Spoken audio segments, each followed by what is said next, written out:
I believe, and the Bengals will talk it up too. Certainly if they hear something from Burrow at the podium tomorrow or in a face-to-face meeting with Joe, put him on the grease board. I'm sure he'll be terrific in his meetings.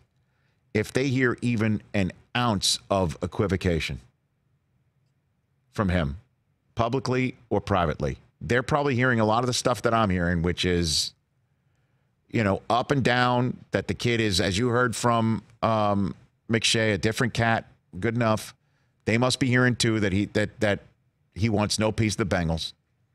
If they confirm it in any way, shape, or form, an equivocation from him at the podium tomorrow or in the meetings, this is going to be talked up, and he's going to blow away the meetings. I'm telling you, the story on Friday, as we will be there with running backs and offensive linemen, the rest of the offensive group, after tight ends, wide receivers, and quarterbacks have at it on Thursday night. Story of the Combine is going to be how far Tua has gone up and that he's in the running for number 1 overall again. Oh, really? I feel it in my bones. Wow. The medical's great. Boy, we met with him. Boy, we saw what he could do on the grease board. Man, we saw the rest of his measurables that he can actually deliver. His high character's off the charts. There's going to be rumors out there, Bengals considering Tua number 1 overall, which is going to send Miami into a total hair on fire moment. Unless they're sitting back and say, hey, man, we got all this draft capital next year, too. We can trade up in any draft, too, for Trevor Lawrence. I think, though, that might be a different story.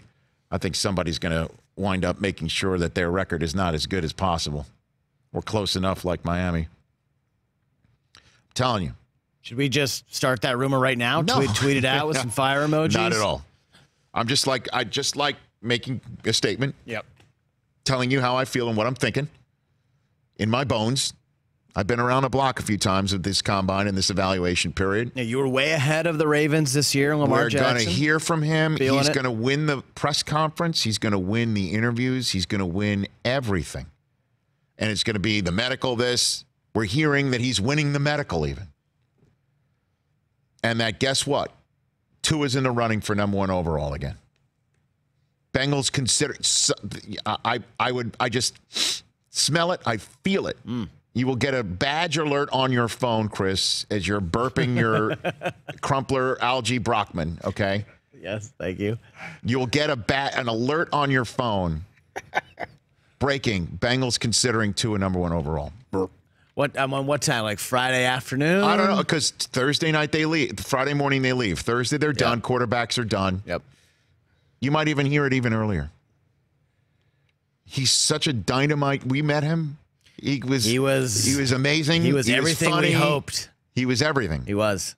Good stock, good family, good human, good person. You won't have to ever worry about it. But he's only 6 foot even. Rich. And Burrow will play into it. Burrow will play into it. If he does not come out to that podium and say, if the Bengals take me, I will change their culture. If the Bengals take me, I'll be thrilled to be number 1 overall. It would be an honor to be number 1 overall. I'm from Ohio, Of course I have no problem if the Bengals take me. And he could operate otherwise off camera. For more of The Rich Eisen Show, tune to Audience Channel 239 on DirecTV for free on BR Live or download the Rich Eisen Show app.